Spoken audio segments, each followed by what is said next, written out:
I pledge allegiance to the flag of the United States of America and to the republic for which it stands, one nation, under God, indivisible, with liberty and justice for all. Thank you, everybody.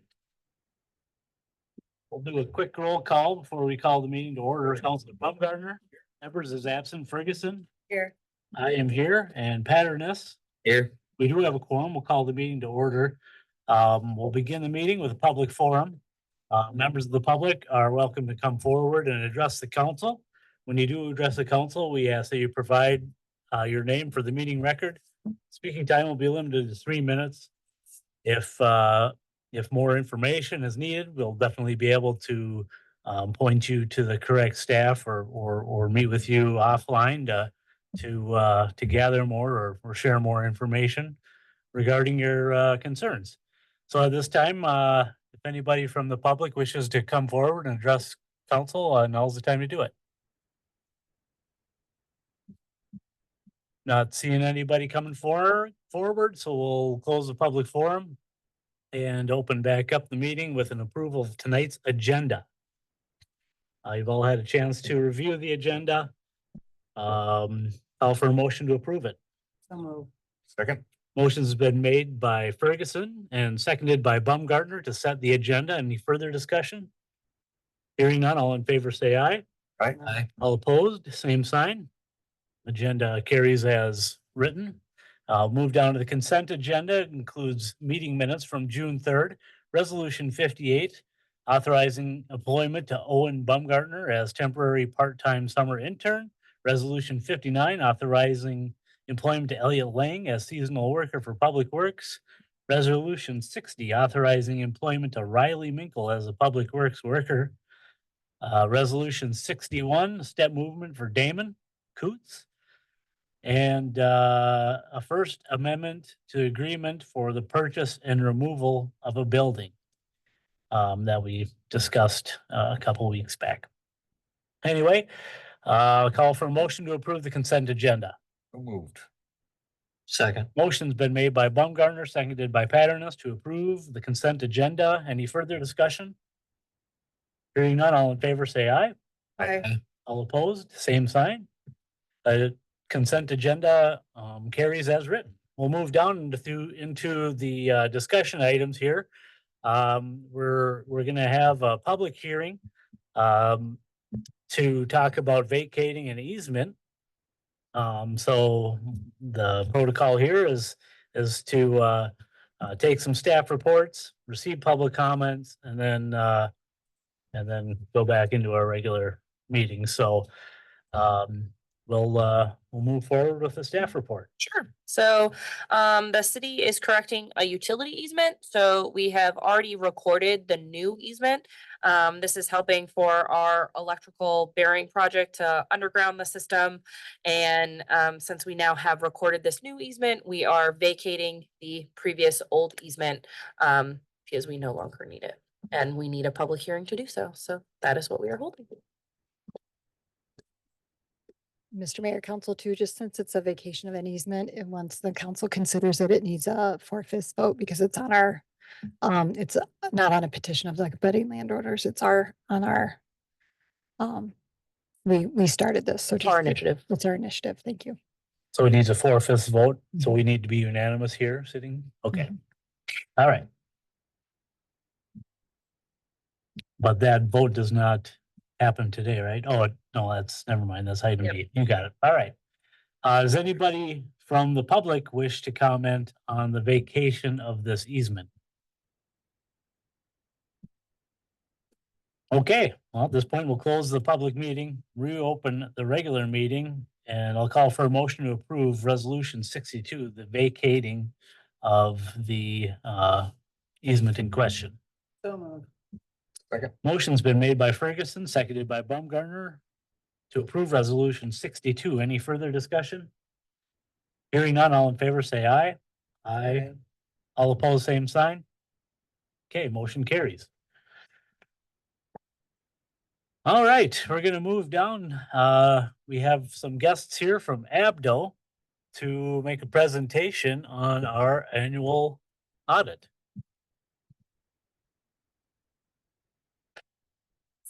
Get that up.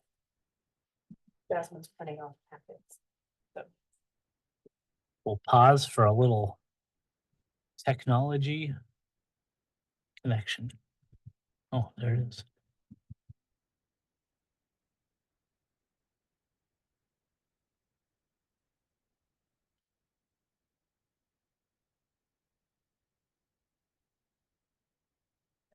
All right, well, I'm going. And here's my. Moving on. We'll just go through a quick. What we'll go over tonight. Start off with our audited.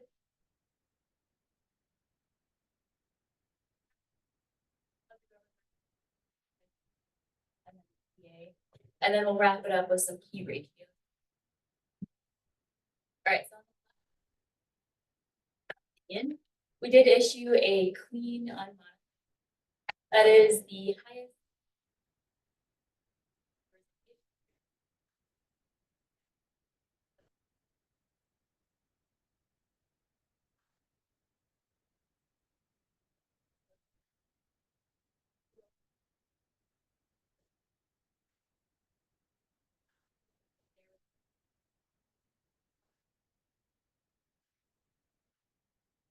Also no instances.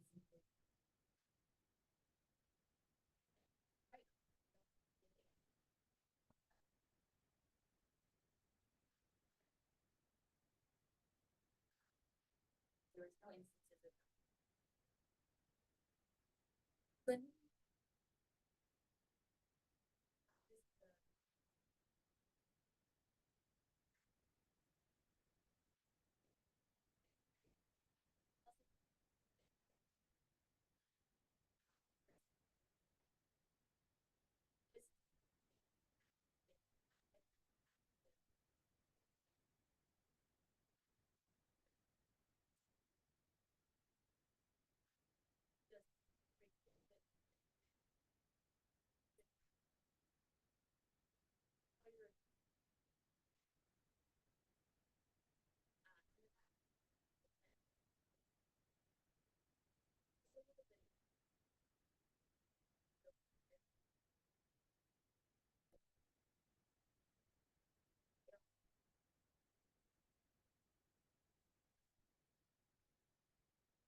On this.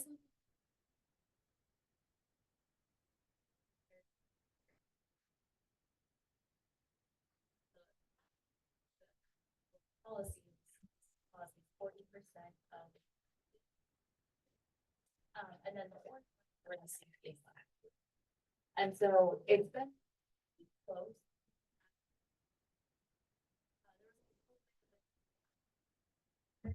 Just with.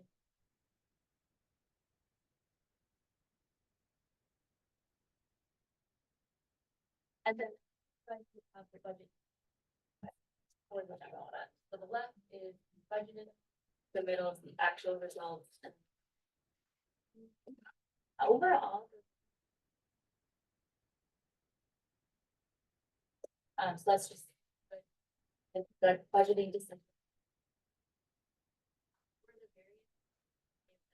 For the outline, and again, that's what time has.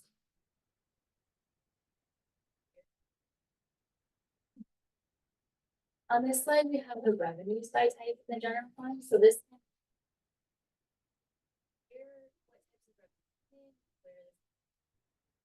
We have taxes.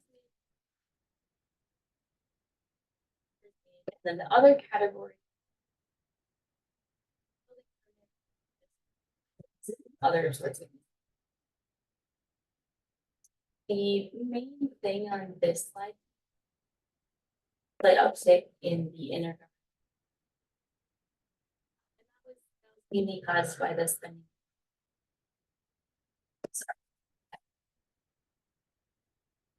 this slide is kind of opposite of the previous. Kind of the different. The spending, so on the left. Other. So the wages. There are others. For example. The other category is mainly consistent.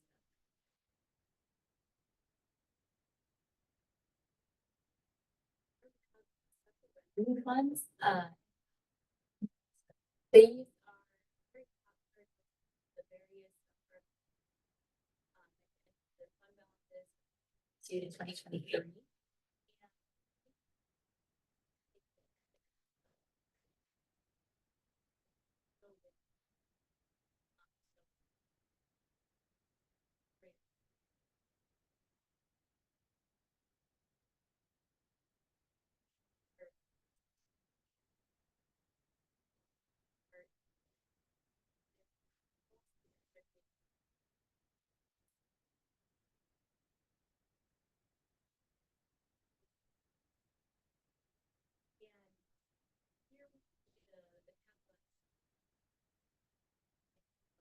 The major one, the big one here is and so that one a larger fund and so it's fund balances.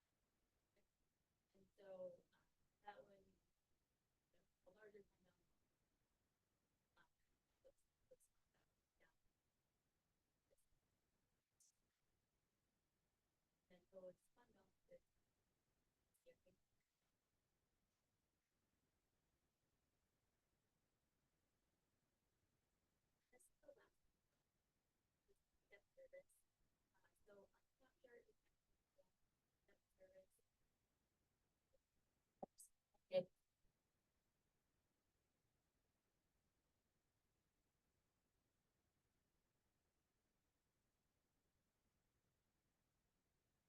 So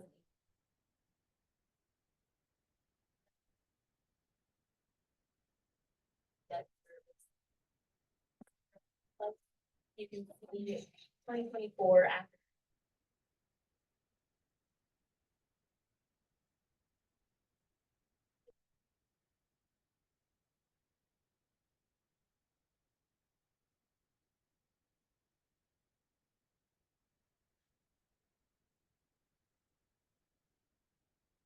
Is the P on there? I was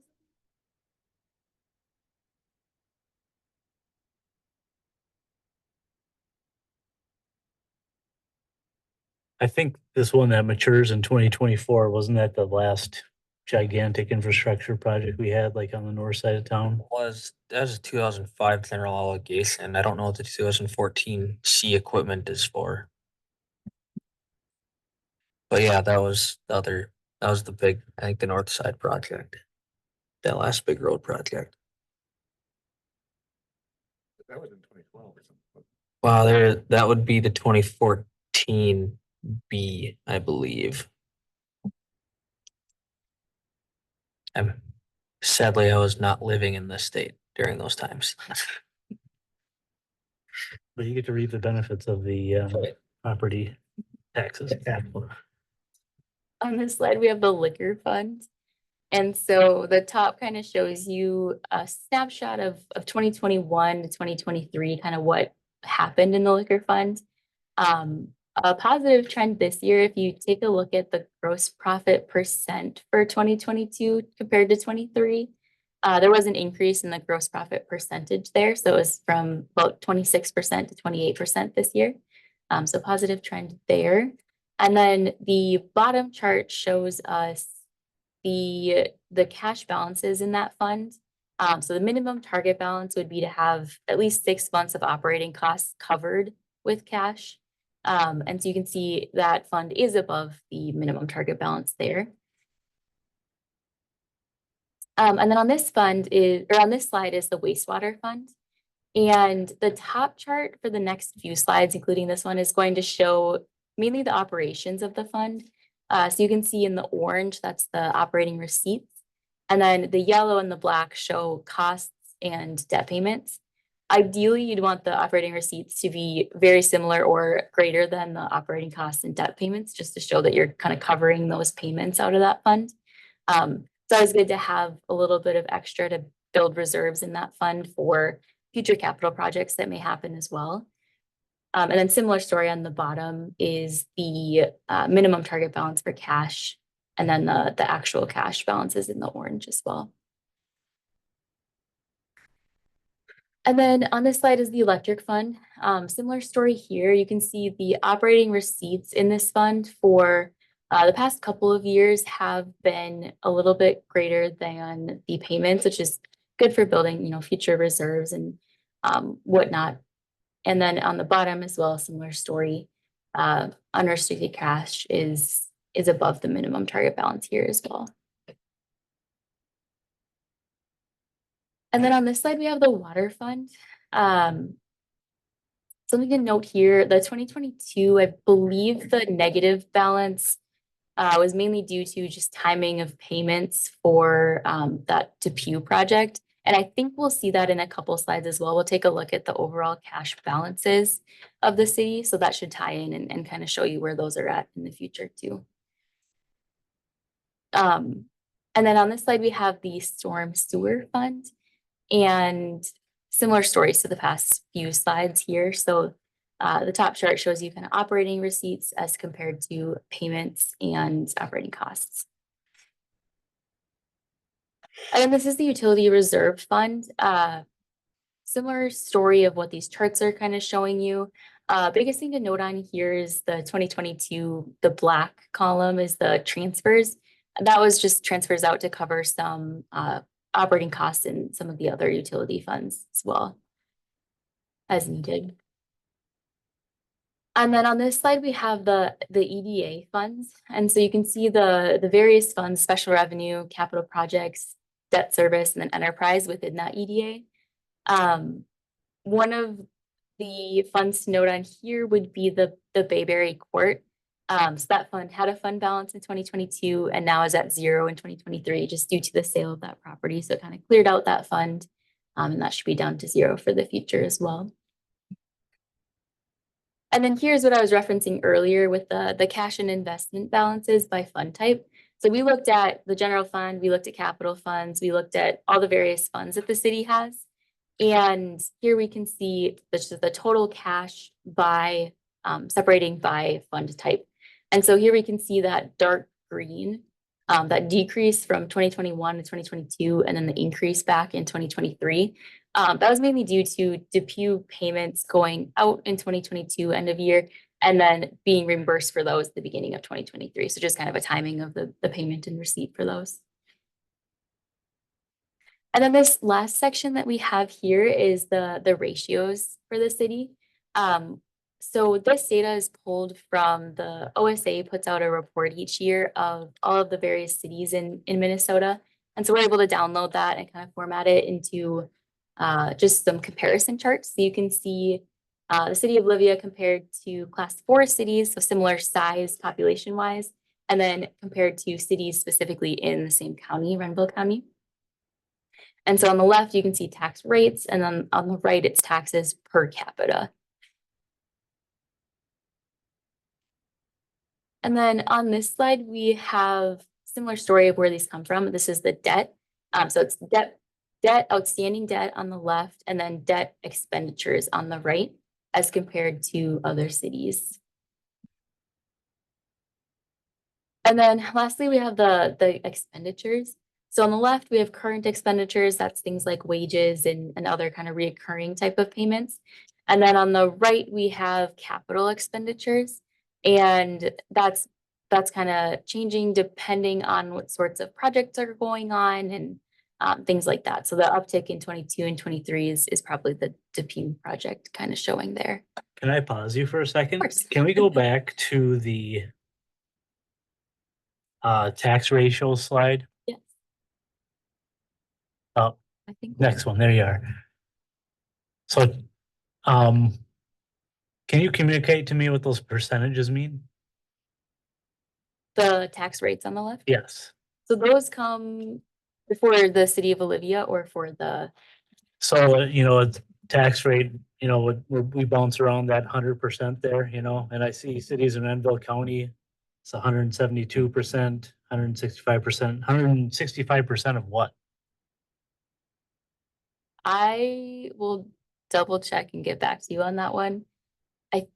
Unless anyone else has an answer, but I think that comes, Is that, We have this discussion every year. It's kind of funny at this point. yeah. It's. If my recollection is correct, the 100% is, if it was 100%, that would be our taxes plus LGA, okay, got it.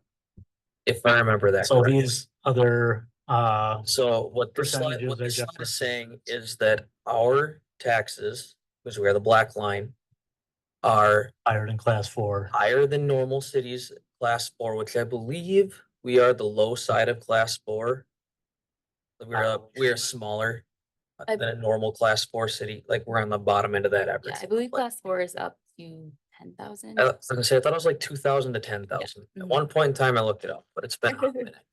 And the other cities, or the gold line saying cities in Renville County are obviously all the other cities in town, so our tax rate is. Our tax rate based on, I forget if it's tax capacity or. Property value of some sort is lower than the other cities, so we're higher than comparable cities. Lower than other cities in Renville County. Lower than our neighbors. Lower than- So we're assuming, like, we'd assume $100,000 property, obviously we're at the 100%. I there. hate using property values because of property. $100,000 house in Olivia is a very different house than $100,000 house in Hector. Got it. Hector, Morton, Sacred Heart. Okay. Just had a little deja vu now with reminding me of it. We could probably we could rewind the video. I bet it's out there. Yeah. And then, yeah, I think that's about all I had for this slide. So I think, just to kind of wrap it up, this is the Abdo team that we had out here this year. If you do have questions, you can feel free to email any of us with those questions. As well as if you have any questions, we can take them tonight too. But yeah, overall, just thank you for having us here, and thank you for all the help with the audit for both Liz and Sean as well. Any questions for Jill?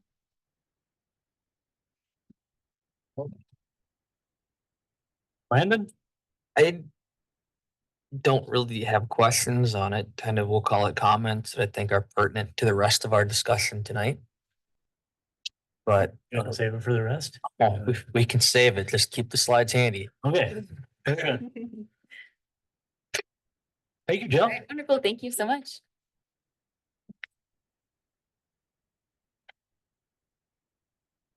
Okay, we'll move down to discussion item D, the public bid and negotiated bid quote presentation process on the public safety building project. Yeah, so I believe you've all received in your packets the GMP, so the guaranteed maximum price that was provided to us with Marcus Construction, in addition to listing several alternates of that. So to kind of go through the alternates that were provided by Marcus Construction. So alternate 1, they provided pricing for a U-drain in lieu of a traditional trench drain. That will be a more expensive option. Which doesn't seem to be the desire of the council. Alternate 2 was removing the proposed backup generator and concrete pad for generator. Staff does not recommend taking up this alternate option. With this new project, this building will house both the fire service, which it currently houses, but also the police department, 2 emergency services that if the lights shut out in the city, you want to have power. keeping the generator in the scope of the project lets us have that conversation with the electrician about what size of generator we need, if we should look at a refurbished generator. So it allows those discussions to take place. But if you were to move forward with alternate two, it would remove the generator completely. The city's generator is over 28 years old. It's not going to last us forever. So we would need to be pricing out a new one at some point. So staff recommends keeping it as part of this project scope.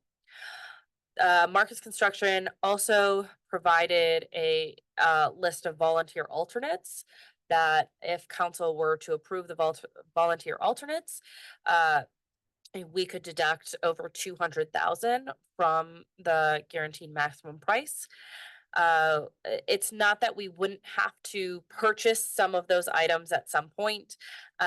You'll see a line item here, removing fire extinguishers. We're certainly not recommending we don't have fire extinguishers. We just already have them in the building, so we could reuse those. Shower curtain rods and curtains, we can procure those cheaper than they are currently being listed in this scope. So that's what we would look at recommending. The public bids that are currently being listed are the first 6 bids. They are the lowest bids in that. And then you also have negotiated bids, which have also been highlighted as the least one. The one recommendation that didn't make it into the negotiated bids is staff is recommending under Division 3 building concrete that we switch the recommendation from Asheville Companies to Evanson Concrete Systems, because they did come in about $5,000 lower. So that would again save the city $5,000 by switching to that recommendation. What you recommended? There was some thoughts that by having the same company do the site concrete and building concrete, that you could perhaps schedule them a little bit easier, as well as some, they'd have the same warranty and stuff like that. But after discussing with Marcus Construction, they agree with us and would like to switch their recommendation to the Evanson Concrete Systems. So.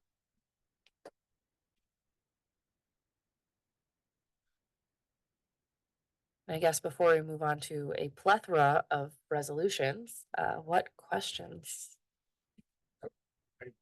I suggest that we adopt all of these volunteer alternatives to save the $207,834.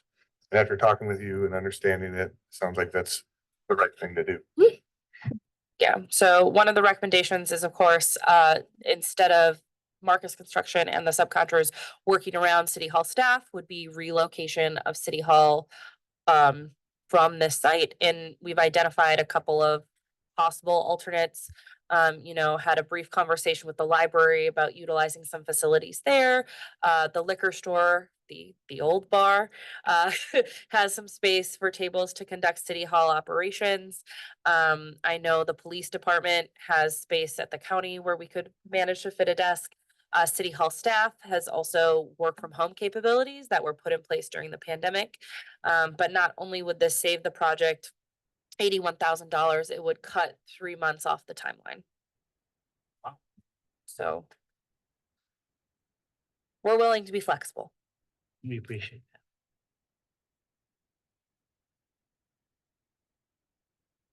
that. Any other questions or comment? Landon has them, I'm sure. You just mentioned to keep the slides handy, so giving you your opening. Okay, Unless you want to go last. well, sure. Let's hear what everyone else has to say.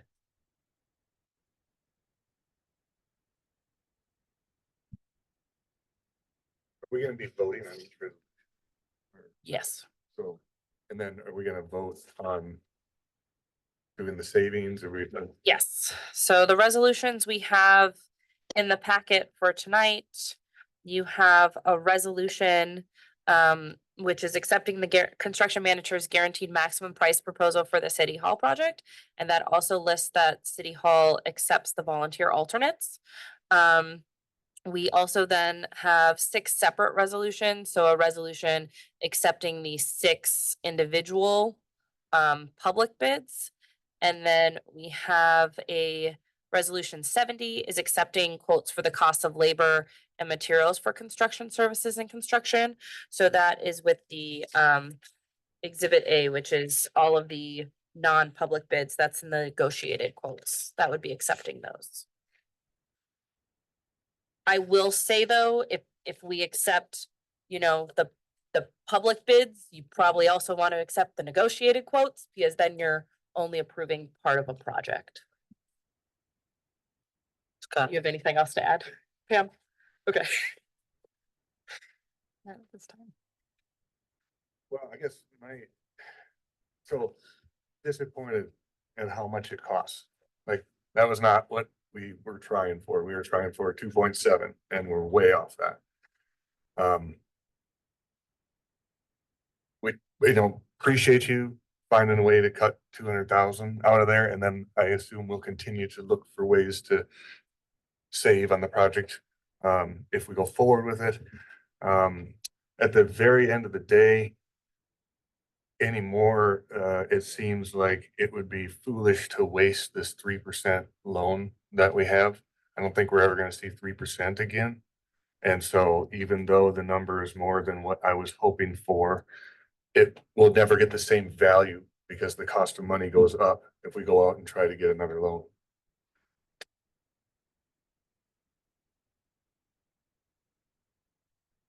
Yeah, so I'll echo that because originally we set out for this project to be $2 million. And the entire purpose of setting that was we have $2 million or we're willing to spend $2 million. So we should design a project that fits within that. I was disappointed that the bid coming in over, that happens. That's life. But even when we set it as a council to be at 2.7 instead of 2, we had agreed upon to begin with. I was disappointed in that and was not a fan of coming off that number. I would also like to point out, then these nice audit results that we have in front of us, that was very timely, by the way. Most of these numbers aren't great.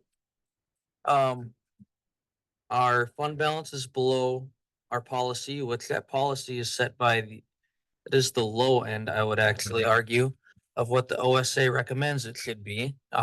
It's supposed to be, the state auditor office recommends 5 to 6 months operating expenditures for general government. You talking about the general fund? General fund specifically. Which, I mean, that's just because that's the stuff we've set in motion forever. It's not the fault of staff or anything. Blame lies in this chamber. And further point out, even most of our, when you look at the minimum target balances they set out for all of our enterprise funds, which I'm most concerned about the electric fund. The target balance they have there again is only 6 months operating. That's not the stated objective of this council. Or what we've set as policy for the city. We're trying to be self-insured more or less, which means we need to have a significantly higher balance than that. Like I said, the 6 months operating, that's a guideline for governmental funds. It doesn't really have a lot of bearing on a enterprise fund at all, since they're supposed to basically be self-sustaining. You could make that argument all over the place with the water fund, the liquor store fund, liquor store fund actually looks pretty decent, to be honest. But you could make that argument all over the place as well. Even the tax rate ratios, which Mayor Hawkinson so awesomely pointed out, so we could have that discussion again for 4th year running. Our taxes are lower than our neighbors are in this town comparatively. Granted, our houses are probably more expensive, so take that with a grain of salt. But when you compare it to cities our size, we're significantly over most of them. So we're going to be looking at adding a very significant tax burden onto ourselves, which I am sure many of our neighbors would already argue that we're already overtaxed. I mean, look at where we live. And yeah. So I'm struggling with this one really hard. Because I agree with Matt that this interest rate is good. very good. It's something we're not likely to see again for at least a very long time or until something very bad happens. And back of the napkin math says if we tried to do this again and we got the price tag down to $2.5 million, we'd still lose a crap load of money just because it'd be up to 5.5 or 6% interest in a year.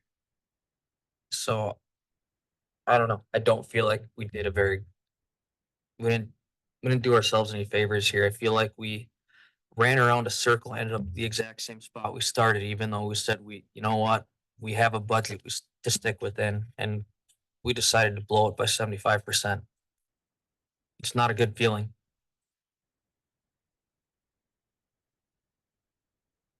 Yeah, I agree with you. Monica? I've been for the project, no words, I want to move forward. And then I guess I would also like to add that this does not include, if you look at the debt service stuff, I think that it is missing Depew by the looks of it. The governmental portion. Thank you. So how much is missing then? Well, that's enterprise fund stuff, doesn't Oh. matter. That items that require a levy to pay for it.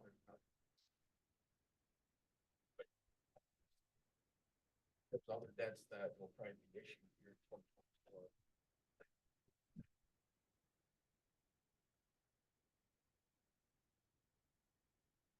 To date. That's where I was going. Our major investments are accounted. When does the next one roll off? Is it 2034?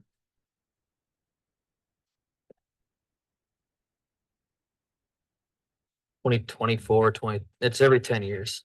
2034 after this year. Yeah, okay.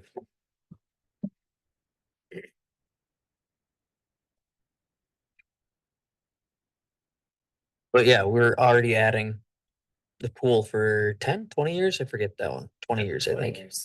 Which it's minor, I think it's only like $50,000 a year. That'd be for principal only, so it's more than that. Plus, this project is not gonna be cheap. So, But we also, I mean, we take the police out of the county building and, you know, so at least you can drop that rent, throw it into debt service. It helps. It's not, I mean, none of this is, like, I'm not happy about this number. But Feel less happy about the number. in 5 years from now, it only gets worse from here at this point now, because we never get the interest rate back. And cost of goods will probably still continue to rise at some hopefully slower clip. yeah, it's just looking at this chart, this nice debt service chart. You're literally looking at pushing our debt service off the chart with the pool and this project. The pool will be $60,000. So if we're at roughly, I don't know, the lines are hard to tell here. 2.5. $2.25 million debt service, we'll be adding 60, and then what? My rough estimation on this is about 160 a year for 40 years. I thought it was even more than that. I don't remember off the top of my head. Unless Sean did that work for me too. Nope. Dang I it. had 60,000 in my notes for the pool. I apologize. I don't have this one. It's okay. So, Sure.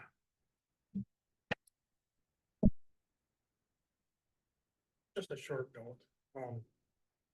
Given the fact that we are in this lease agreement and it is given a year in advance, notice that we have to with the county. With that in mind, the county has not approached us and said they are going to ask us to leave. However, if they do, at any point, you will be forced to do something again at a higher price, like you've said. The other problem and consideration is the fact that the county has already outgrown what they have currently filled and are expanding out onto the road into different parking lots. They're out of space as well. So you can read between the lines if you want. We just don't know what date that's coming. So like you all mentioned earlier, invest now, 3%, or at a higher percent, at a higher amount on the product and labor in the future. So, thank you. Thank you. Counterpoint to that is we are we are in the middle of a 20-year lease with the terms of it say it is expected that both sides will come to an agreement to extend this at the end of the current lease. And For the police, the current building, which, it automatically escalates 3% a year too, doesn't it? yes, Yeah. Yeah, but Minimum. yeah. So there's just nothing about this that's free, and there's nothing about it that's, I mean, I guess after thinking about it for a long time, we gotta, I'm gonna vote yes, we gotta move. It's the, it's the, it's the bad medicine.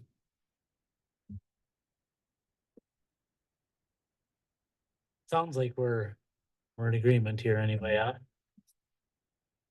Yeah, I mean, what I'm also gonna hang my hat on a little bit is, as the project is happening, and we see opportunities where we can reduce the cost, we should do that.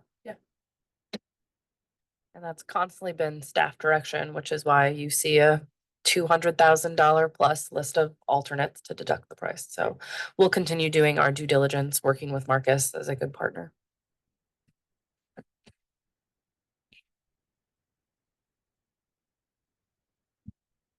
If there isn't any further conversation, we'll roll through these resolutions.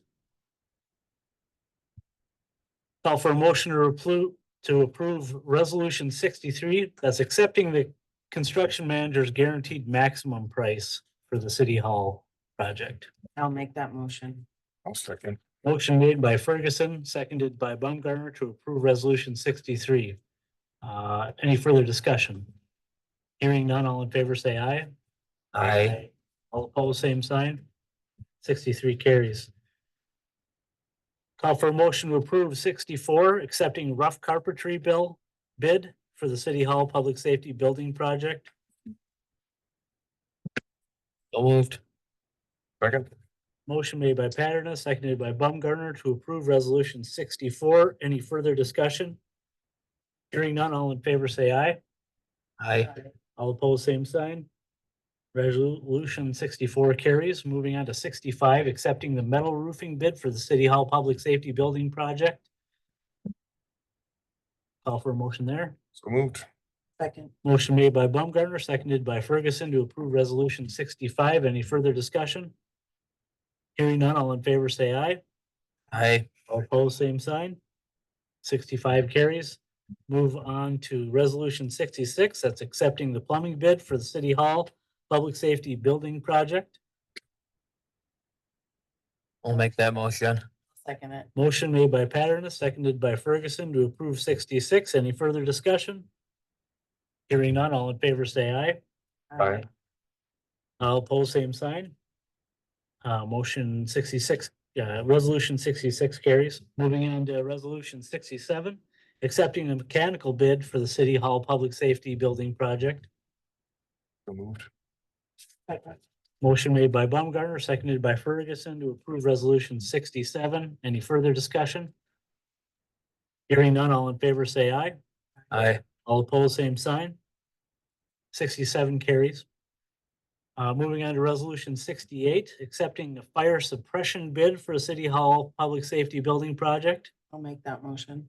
Second. Motion made by Ferguson, seconded by Baumgartner to approve resolution 68. Any further discussion? Hearing none, all in favor say aye. I, All opposed, same sign. Resolution 68 carries as written. Moving on to resolution 69, that's accepting the electrical bid for the City Hall Public Safety Building Project. so moved. Second. Motion made by Paterno, seconded by Ferguson to approve resolution 69. Any further discussion? Hearing none, all in favor say aye. Aye. All opposed, same sign. Okay, moving on to resolution 70. This does include the negotiated quotes. Resolution 70, accepting quotes for cost of labor of materials or materials for construction services and construction. Call for a motion to approve that. Question on that, was that the concrete one where we're getting the lower bid? Yes, so that's what the recommendation that, that's what the amendment that for the building concrete to go with Evanson. I'll make that motion. Second. Motion made by Ferguson, seconded by Baumgartner to approve resolution 70. Any further discussion? Hearing none, all in favor say aye. Aye. All opposed, same sign. Resolution 70 carries. Thank you very much, council.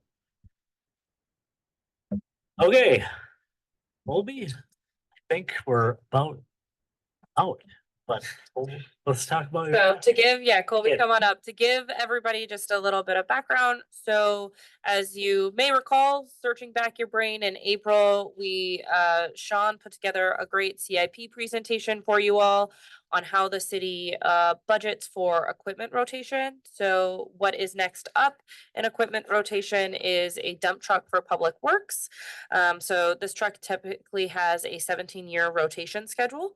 Colby works on a lot of our trucks, which is why he's the best man to present today, because he can talk to any type of specification you want to know about the truck, which I cannot. But after receiving different quote options, the Public Works Department recommends the Chevy 3500 for the truck and a dump box of the Renville Trailer Sales Incorporated. So the total for the entire package would be $52,200. This item has been budgeted for. There is currently 59,000 available for this equipment. You get to the replacement rate on these, are you working on them a lot? Or you have to put a lot of labor into them, or can you tell me about that? So basically what I can tell you right now is, that truck specifically, we haven't had a lot, but you can't foresee some of the stuff going on into the future. What I do is, since I've started here, I've been doing a lot shorter oil changes, because a lot of these trucks do a lot of starting and stopping and a lot of in-town miles, which is not necessarily the best for vehicles, not getting on the road and getting all the carbon built up, getting all that out of there. Basically, you're on the risk on a lot of different components on that truck. You never know when, if you know, Dodges are not always the best for known for their transmissions and stuff being pulled and being worked on. And yeah, I mean, everything works as it should, but you also have that dump box, which is probably our slowest one out of the two. We have two of them that are like that, just the pickups, 1-ton pickups. This truck gets used a lot for masticing, so we put a whole pallet in the back of there, so there's a lot of weight on there. And so I wanted to maintain good integrity with the truck going down the road. But otherwise than that, we do what we can for them. I do tire rotations every oil change just because they turn a lot, trying to make sure that all the ball joints and all the tie rods and everything are staying tight with all that kind of sharp turns. That stuff probably in the future with that truck will probably be the next time or two. We'll probably have to get an alignment done on it, and there's probably some other little things that would probably be done on it. The new truck that we're looking at was, this truck right now has a 5.7 from Dodge in it. The new one will be a 6.6, so it'll be a little bit bigger power for the same amount of money for what you're looking at. And they really don't offer that 5.7 anymore, that small of an engine. We'll also be upgrading transmission to a 10-speed transmission versus a 5-speed, so then it'll take and handle the weight a little bit better. You know, a lot of the big over-the-road trucks run an 18-speed because getting the weight out of the hole. So we upgrading in a lot of ways. We upgrade to a crew cab instead of an extended cabs, because a lot of times we need 4 guys or 5 guys with us when we go masticing. So all of us being able to fit in there a little bit better is gonna be pretty nice for us too. If you had to push and wait one more year before you replace all your equipment, like if we just move everything out 1 year, do you think that would have a negative impact on your ability to do work? I don't think it would necessarily have a negative impact on us. You don't know what's gonna happen on a lot of it's some things you can know, like seals going out, like rear end seals and transmission, if there's anything leaking out of a transmission or not, it maybe will. But what I am the most concerned about is the trade-in value. Right now, we're still looking at pretty decent trade-in value for that truck, for being 2008 and getting 15.5 through the company that we're looking at is pretty remarkable. I mean, the truck's got 60. I think I just changed oil here. It had like 65,000 miles on it, and majority of them, I bet you better part of 80% are all in town. Not saying that it wouldn't make it another year just fine with no breakdowns. Not saying that it would either. Just kind of leaving a lot up in the air. The older vehicles are, the more they're used, you're gonna have breakdowns. Sean, can we model that? Like, if, just hypothetically, if we extended everything 1 extra year before we replaced it, how much money would that save? Yeah, we can look into.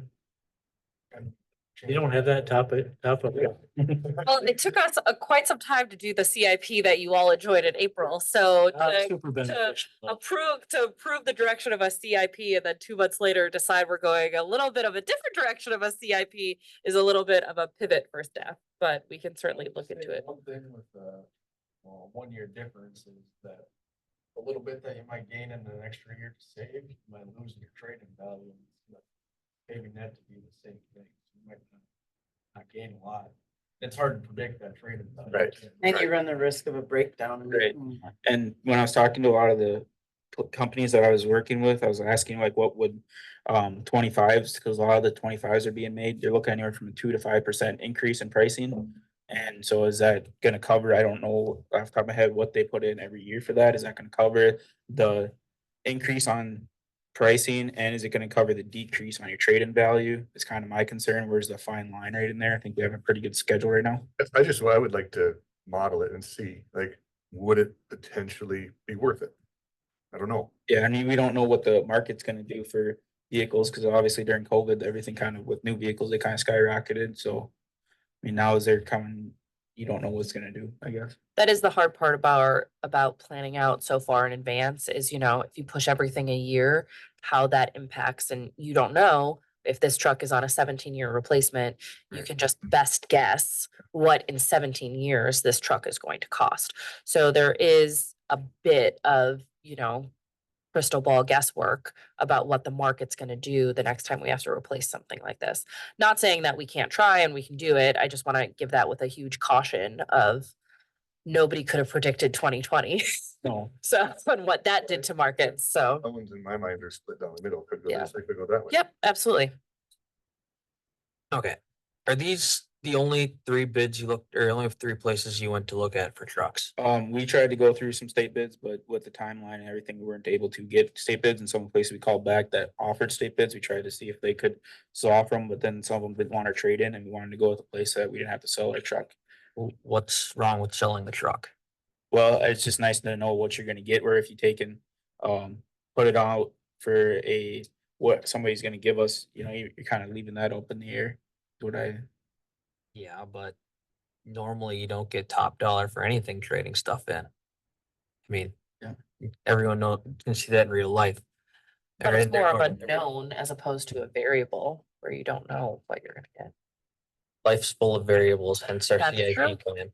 It's true. I'm sorry, I'm not gonna vote for this one. I understand the need for a truck, but in my 5 minutes of looking at state bid, since I also have access to it, it's like 10% savings looking at it. And just because we didn't look at this far enough ahead doesn't mean it's an emergency that we should go.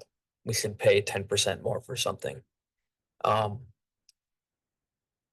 appreciate the need. I understand the need. But I don't think it's at that level at this point. It's a rather large savings looking at state bid, and I know that it's a few months out. I experience that all the time. I'm used to it. But still the right way to do things. This isn't the right way to go about it. We are lucky enough to be part of Minnesota contract purchasing. We should utilize it.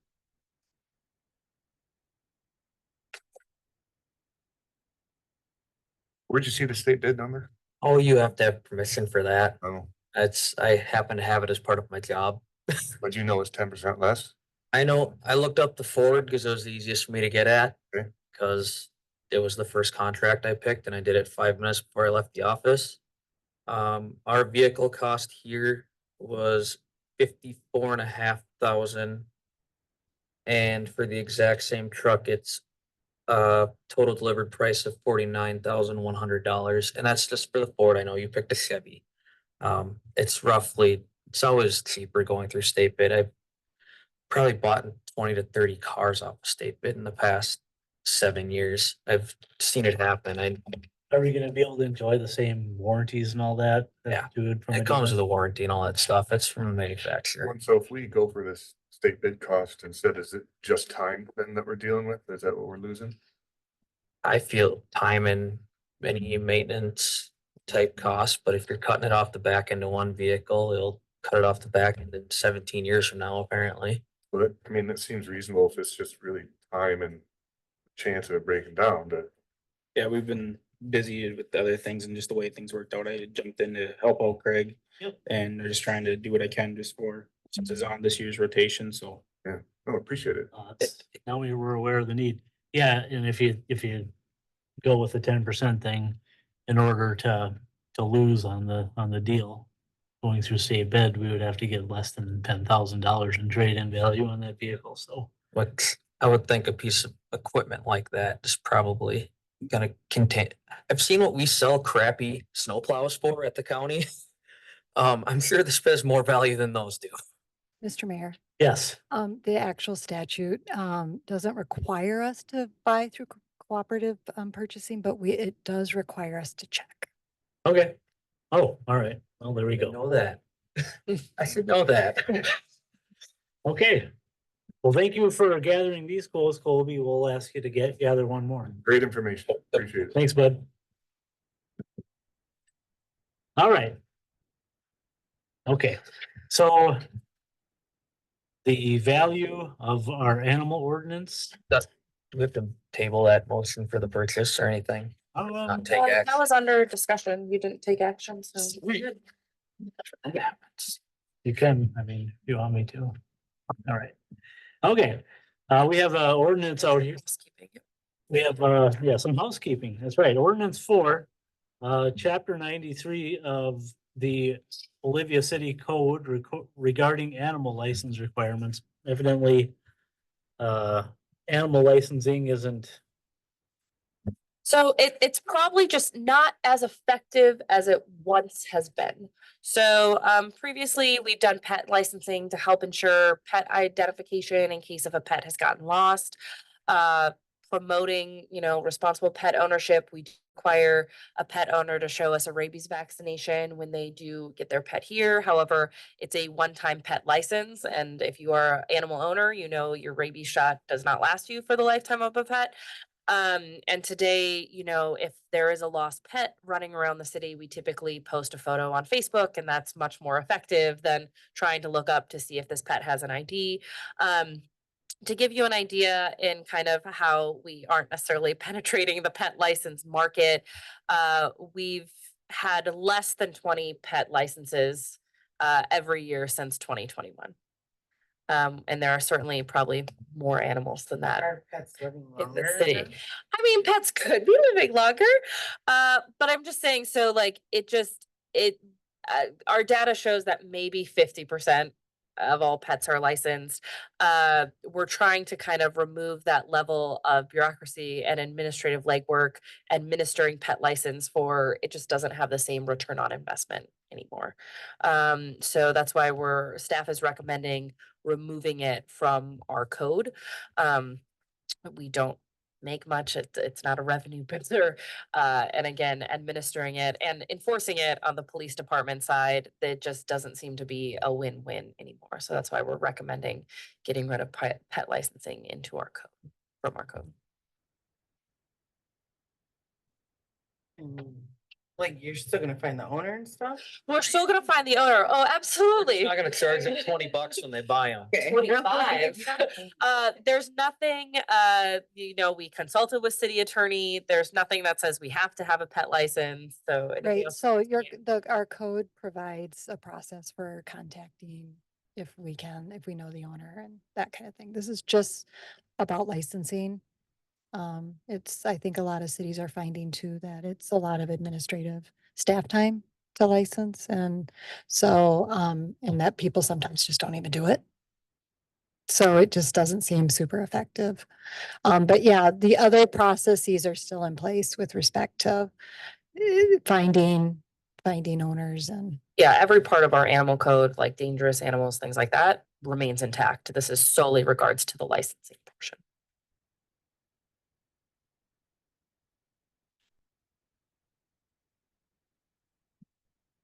For a motion to accept the first. Oh, wait, this is just the first reading. We don't need. a Oh, motion. the motion's Just required. the first. We'll have another first reading here, which will also not require a motion.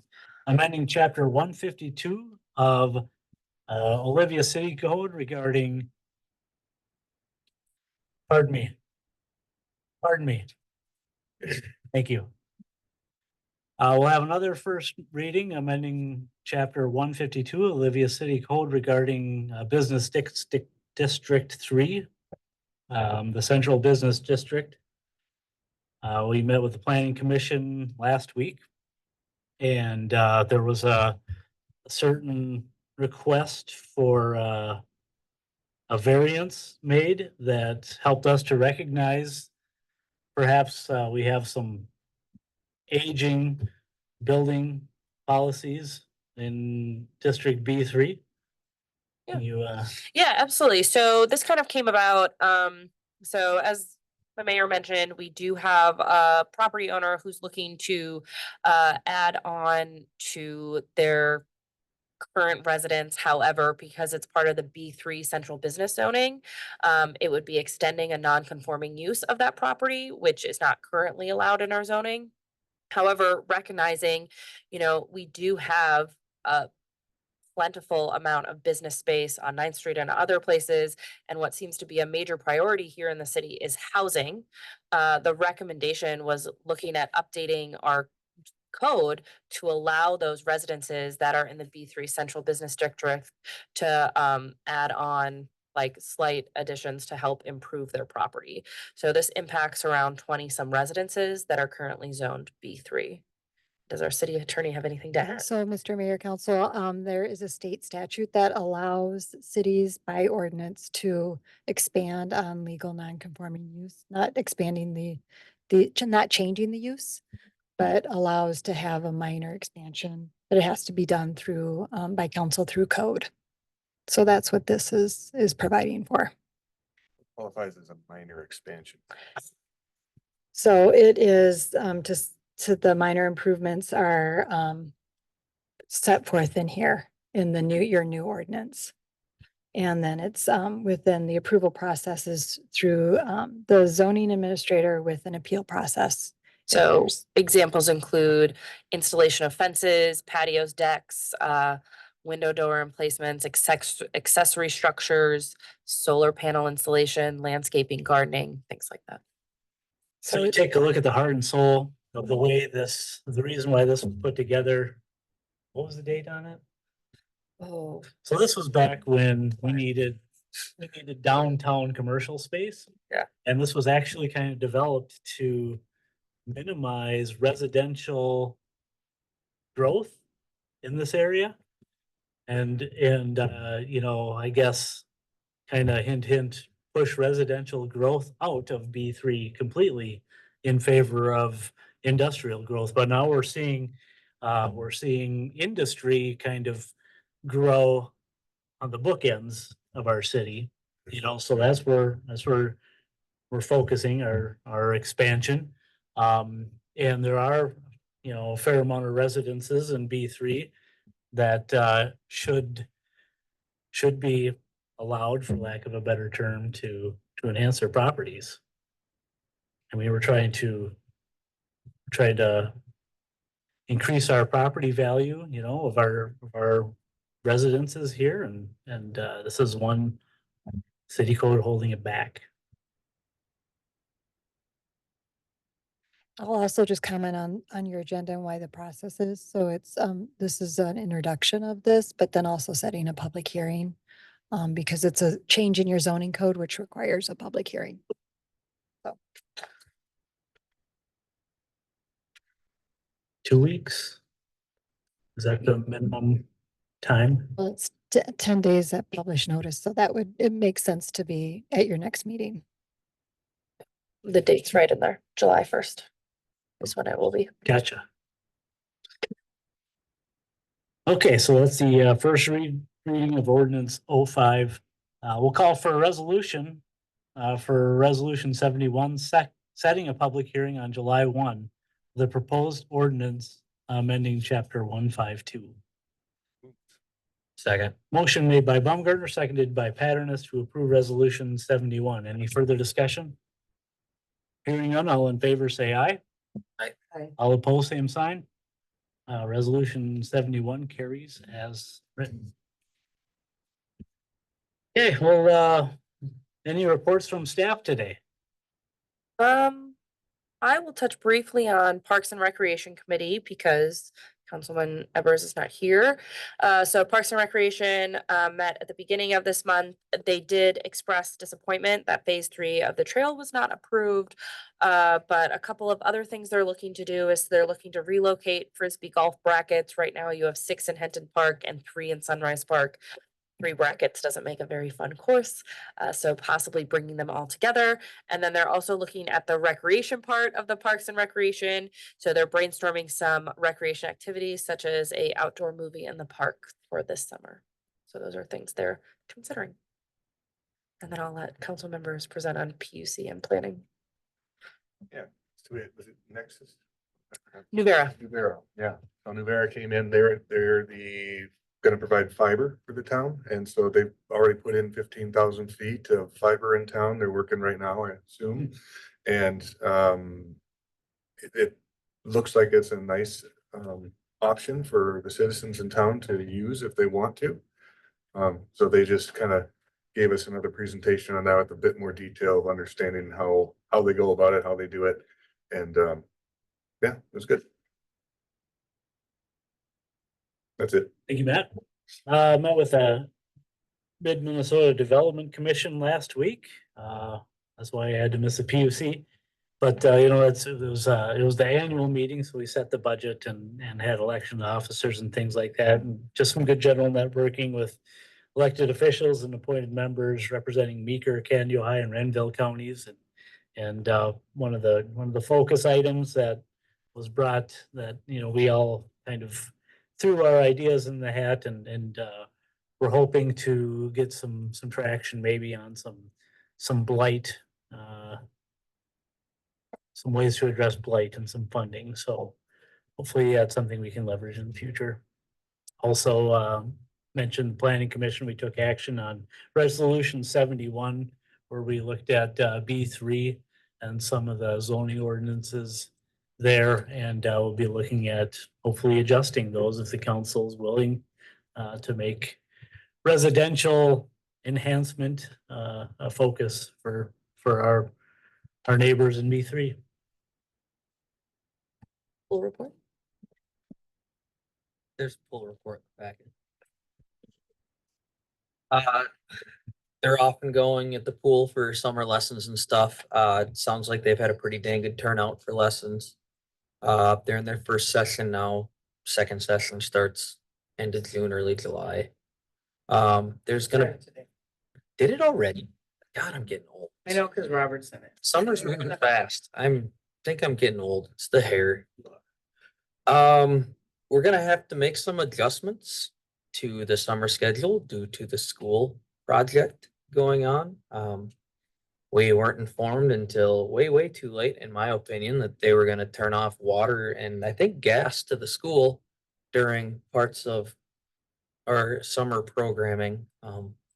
We'll call it a slight communication issue with the school and leave it at that. But Tracy's got some new employees. She has some bunch of stuff in the pipeline for the summer and hopefully another water safety class if she can fill it. So And they did start the punch cards. Oh, And I know that because Robert has one. And so you can now buy a little punch card. They keep it up there, so the kids don't lose it or whatever. Every time they go. They know just- their audience. Yeah, they just punch it for them and then, they go in there, so you don't have to send money, you don't. oh no, we should make the kids keep the punch cards. So many more sales. You are Especially not after they wrong. washed at the wash. Yeah, I mean, I would wash those things every single time. Tell me, time to take credit cards out of my wallet or out of Turn the my heat up. in the Yeah. pool. my spies on the inside of the pool have told me that. So Sylvie and I visited a couple weeks. nice. My husband comes in twice a week with Ainsley. Oh, With nice. Ainsley McKenzie, yeah. Any other business to go before the council? I have something for notices and communication. Okay. So just a notice and communication, there is a work session this Thursday at 5:30 to discuss tax abatement options. So just letting you know, staff will be there. Jason Murray, our financial advisor, will also be in attendance to discuss various options to consider and to answer any questions you might have.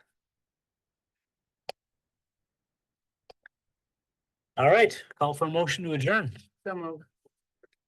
Motion made by Ferguson, seconded by Baumgartner to adjourn. Any further discussion? Hearing none, all in favor, say aye. Aye. All opposed, same sign. Motion carries.